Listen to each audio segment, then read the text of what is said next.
high energy and fucking buzzy this morning? I think not.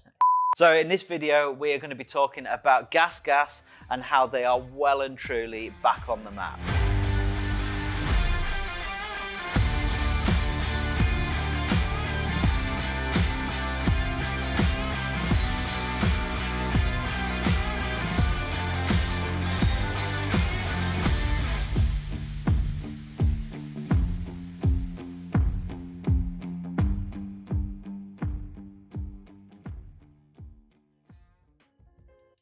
Okay, so before we get into it, I should probably introduce the gentleman on my left. This is Chris Moss. He's new to the KNOX channel, but he's been in the industry forever and a day. Just as a quick introduction to you guys who are regular to the KNOX channel, Mossy has been in the industry since the year dot. He's one of the most experienced motorcycle journalists, spanning a career probably over the best part of 40 years, I would have said. And motorcycle racing he's done the TT, and he's an avid off-road trail rider as well, hence the connection here. And actually we get on well as well, so that's why we invited him to cover this piece. So back onto the GasGas gig. Basically a couple of months ago there was a GasGas relaunch, I suppose you would call it, and it was called United in Dirt, wasn't it? So tell us a little bit about the day, what it was all about and what went on, if you don't mind. Well, thanks for making me sound as though I'm about 110 years old, for starters. You're making it sound as though my first bike was sort of a Bantam or something in 1952. Well, they never had engines when you started. But, I've been riding for like 40 years and I've been a journo for about 26, if you just want to get the facts stated. Apologies. But yes, done a bit. That GasGas day, do you know what? We all present, and there was about, I think there was about 30 journos there on the day. Seemingly, I don't know, a year or so ago, we all got a bit of an email saying that GasGas had been taken over by KTM, and I think we all sort of made a mental note and moved on. And thinking of that, I think KTM thought, right, we really need to hammer this home, that GasGas has a new parent, if you like, and he's got to make a much bigger impression than it has done previously. So we'll have a day of celebration, get a load of journos on a load of different bikes and just get some publicity from it and remind the public that GasGas is on a different footing now. So basically we went to Butts Farm in Derbyshire and had a proper old jolly on a load of different GasGas products. We rode motocross bikes, enduro bikes, trials bikes, and even electric mountain bikes, and just got a feel for what GasGas is all about. I think as a promotional tool, it was very clever. And the bacon sandwiches at lunchtime were spot on. Well, so, all right, GasGas, I mean, obviously massively famous heritage brand, really, aren't they? I mean, if I think about, where I'd have discovered GasGas from, I'm sure, videos of Op-P. Did you? Yeah. Christ, yeah. Charles Ryder. Yeah. I used to watch his stuff all the time, and I'm, he was mostly like a trials push bike rider, but he did do some stuff with a GasGas. I'm sure he's on like a TXT 300 or maybe 250 or 280 back then, but just incredible. So cemented in my mind is GasGas as a trials. Yeah, I mean, that's interesting though, because though you're right in the fact that GasGas does have a massive heritage, of late, they've just seemed to be a small player for me. They've just been one of these sort of manufacturers that has a few shops here and there and occasionally pops up in competition. Trials may be much more in the forefront, but not a big brand. And suddenly, I think that, well, it's already started, but that is about to change big style. They're about to become a big player again. And it must be now incredibly difficult to make motorcycles that go worldwide, that are built to a really high specification with repeatability, with parts availability worldwide, servicing a dealer network, developing them. Huge challenge. And of course now we've got all the emissions laws. How do you get 2 strokes past Euro 4, Euro 5? you know, it's a phenomenal amount of development, and to do that as a smaller sort of Spanish business, I think it would be really, really difficult. You know, you see the likes of the AJPs and the smaller manufacturers and stuff, and they never really get going enough, do they? I'll tell you what, let's sum it up in one single sentence. GasGas have just won the Dakar. Right. Without KTM's involvement, they wouldn't have even turned up, apart from a few privateers. They have just won the event with Sam Sunderland. Yeah. And KTM, that represents just what difference KTM is going to make. All right, so you must have been, on that day, back to United in Dirt Day, you must have been like a kid in a sweet shop, right? Yes and no. I mean, there was a hell of a lot of people. There was too many people for too few bikes, I think. So you had to be... It was well organised, and we all got to go on everything. You had to race. Yeah, you had to get on it, you know. And I started out with a 450 on the motocross track. It was a 450 4-stroke. Or just to warm you up. I mean, motocrossing is not for me for many, many reasons. I mean, it looked, well, I was assured by the experts that it was a fairly easy course. But I'm the sort of guy that if I get that much air, I start getting frightened. You know? All right. Well, I sort of went over a crest and got 6 inches off the ground. Some young kid had fly by me. I think he was off me radar, actually, because he was so high. But... You're on about that drop off, because I did see that. Yeah, man. But having said that, it was a beautifully prepared track. I mean, it looked great. It looked great. It looked good from watching it back. Yeah, I was a fish out of water there, you know. Yeah. But I must do more of that because I think it really sharpens your skills, you know. And good for fitness, which is probably why I was sweating, puffing and panting after a single lap. And this 450 turned out to be far more friendly than I expected. Did it? Yeah. You know, motocross bikes have got a real kick to them compared to the Enduro equivalent. It could be metered, you know. I think it's probably because I didn't open the throttle much at all. But no, I liked it. And you could tell it was a serious bit of kit. It worked, you know, the suspension, motor, just that sort of feel generally. Not really qualified to say anything more than that because I was just too far out of my depth. But I did enjoy it and it did feel like a decent bit of kit. Then it got better. I got on a 350 EC, I think it's called, Enduro. Yeah, that's the 4-stroke. Yes. Now. So the family of bikes, just to drop it back a sec, the family of bikes that they've got for each different segment, because it's motocross, it's enduro, it's the mountain bikes, and it's the trials bikes. So your motocross and your enduro kind of from outside looking seem to mirror both the KTM ranges and the Husqvarna ranges in terms of like the model selection. So you would say, okay, you're going to have a 250 and 300 2-stroke. Yeah. On enduro, and then you're going to have a 250, 350, 450 enduro, and the motocross you've got 125? 125, 250, 125 2-stroke, 250 4-stroke. And they got a 250 2-stroke as well. Yeah. Did they have a 300 2-stroke as well? Oh, they don't, right, okay. And a 450 banger, which I was on.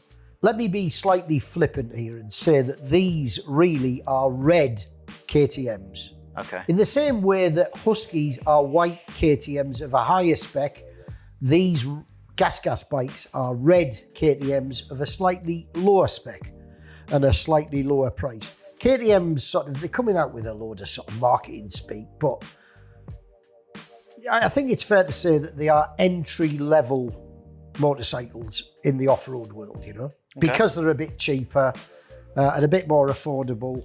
And just they'll give you an easier introduction into the off-road world. Okay.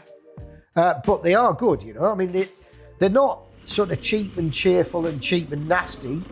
These are just, look, someone of my ability, they are perfect for, because I'll get on a white KTM, a Husqvarna, which is of higher spec, and I won't be able to tell the difference because I'm not experienced and qualified enough.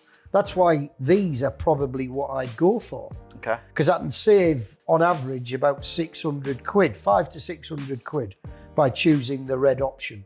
So take the bike that we've got in the background, for example, right? I'm looking at it and I can see, well, it's got the 300cc 2-stroke motor. more or less the same as the other ones that they've got across the brand. That's an important point to raise, actually. Frame and swinging arm and engine are the same. Okay, so I mean, it's fundamentally quite a big part. I mean, the suspension is WP. It is. It is. Yeah, you should have been a detective. You've seen the sticker on the canister there and worked out that it's WP suspension. Yeah. Yep. No, look. As I say, this is not a cheap and cheerful version. No.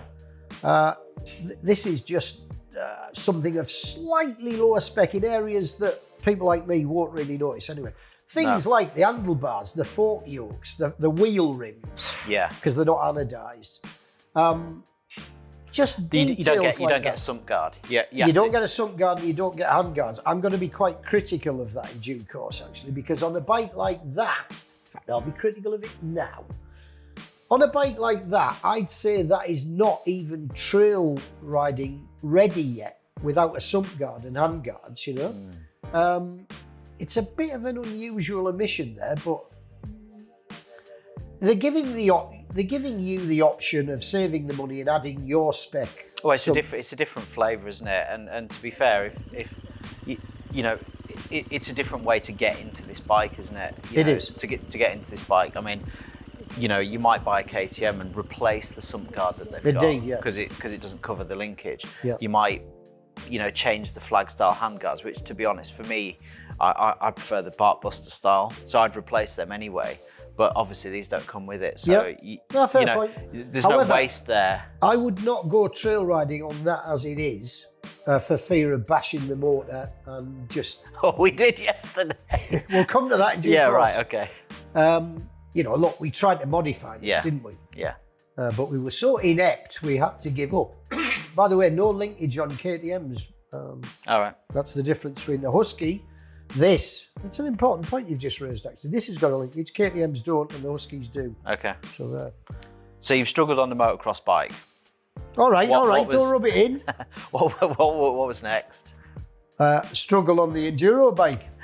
Do you know what? I haven't been riding for a while, and my lanes in Wiltshire are all sort of flat, rutted, slippery things. But I've been riding okay lately, so I turned up at Woods Farm thinking I'll make a mark here, and they took us round this coast here, mate. There was a few climbs like the north face of the Eiger. There was loads of routes. It was really quite difficult for me to begin with, and it was slippery as. Was it? Torval and Dean would have had trouble staying up on this stuff. And I mean, you know, the GasGas guys did say, look, don't be too hard on yourself. It is a bit tricky. But again, slowly but surely, I got used to it. And then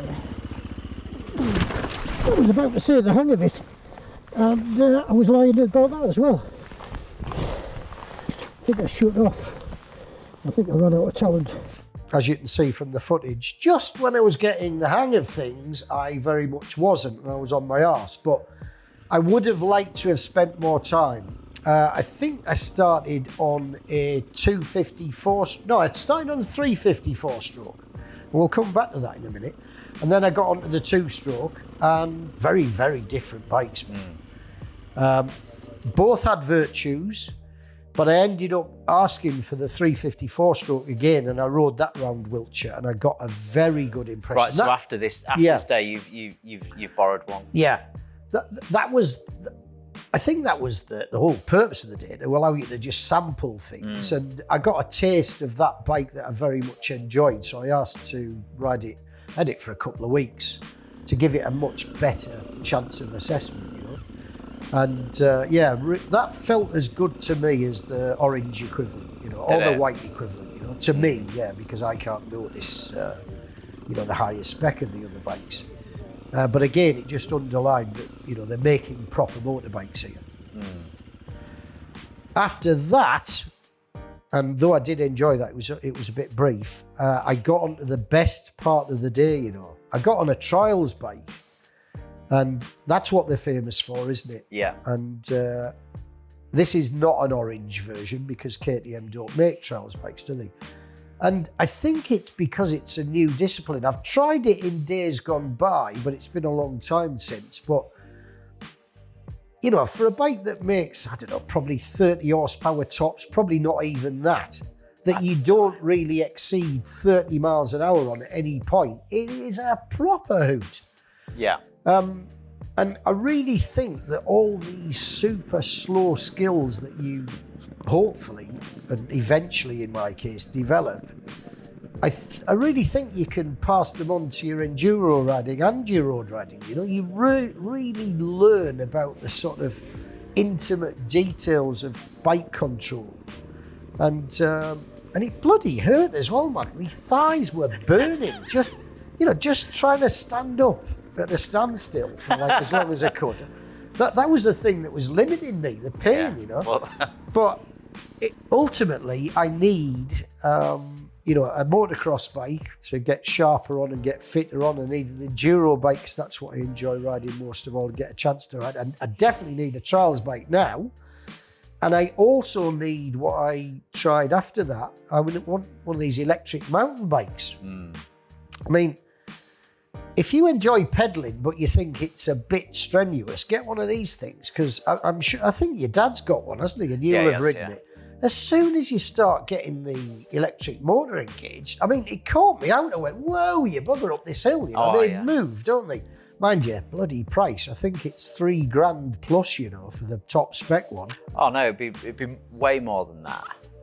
Right, okay.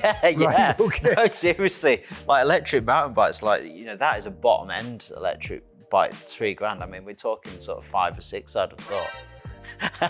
Which might sound scary for you. I need to fall off this chair straight away. Yeah, but I think, you know, in some ways, the sort of motorbike market is a little bit behind in terms of, the mountain bike market, because people all the time will spend like $4 or $5 grand on an electric bike. And I am shocked. That's a crime. It shouldn't be allowed. Yeah. Why are they that expensive? Well, I don't know. Maybe the margins are slightly higher for the dealerships. Maybe there's I think, I don't know. I suspect it's one of those segments. It's a bit like yachting, isn't it? Anything a bit fancy, which electric sort of mountain bike has become to a degree. If it appeals to a more affluent set, I think the manufacturers go ka-ching and just start banging big prices in, don't they? Yeah. There's got to be some of that to do with it. But, we're in sort of a Western culture, aren't we? And people have clearly got too much money, because you turn up at Winlatter now and, I've got my hardtail, which is what I used to race on and all that sort of stuff. Back in the day on mountain bikes, and you see these people loading blooming $5,000 electric bikes off the back of the van, and they can't even ride the things. Out of their fancy BMW estate car? Yeah. But he's got one.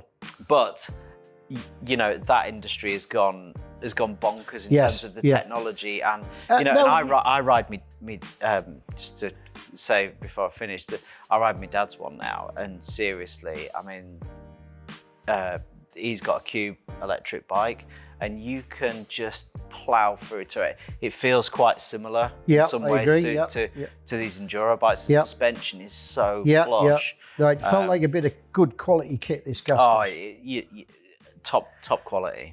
One point that you've just sort of touched on there, and we chatted about in earlier conversation, KTM's acquisition of GasGas and the fact that they make electric mountain bikes is a good move in itself, isn't it? Because KTM don't make electric mountain bikes, do they? I think they sold the rights of those. I think they did dabble, didn't they? But they sold the rights to another company. I believe that they are available, but I think they're available under license from another manufacturer. So this is another opportunity that the group has got with this GasGas brand, is to have a stab at that marketplace, which is massive, and it gives them an opportunity to do that. And I think, so we'll probably see more GasGas mountain bikes than we will KTM ones, for example. I mean, I'm becoming convinced that KTM are trying to take over the world.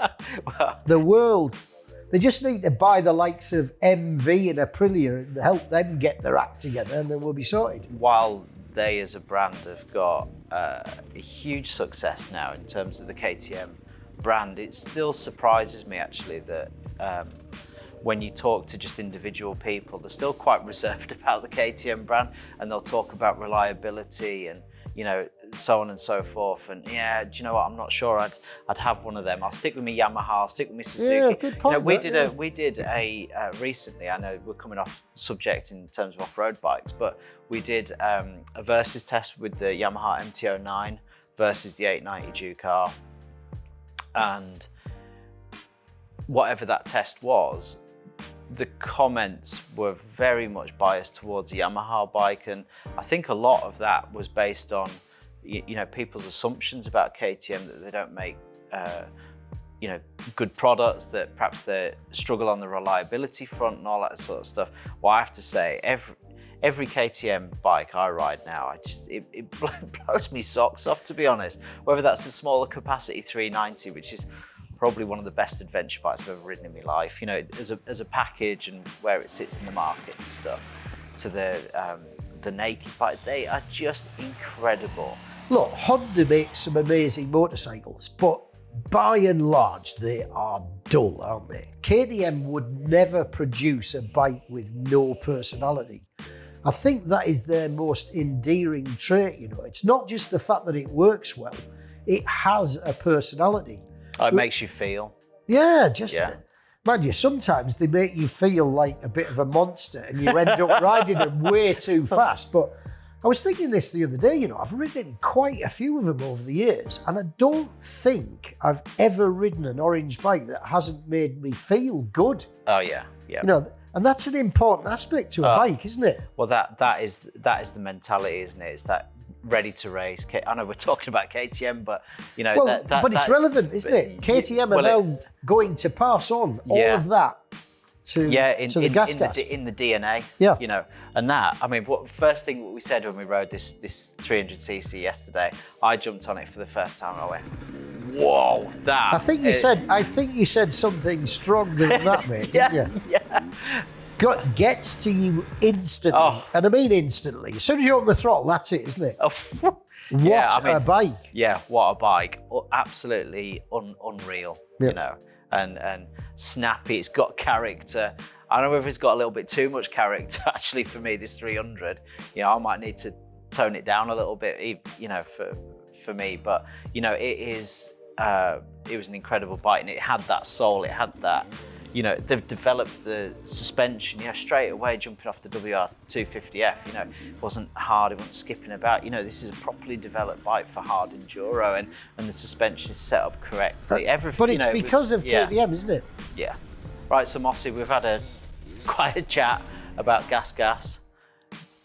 What do you think? What's your takeaways from the day and the whole acquisition thing? What are you coming away with? I would simply say this: KTM's takeover of GasGas is the best thing that could have happened to GasGas. The future is just looking so much brighter. Good move. So we hope you've enjoyed this video. As I said, during the conversation, we'll be producing another episode with the EC300 Enduro that we've got in the background. Please subscribe to the channel. Please comment, let us know what you think about this video. Check out the KNOX range, and we'll see you next time.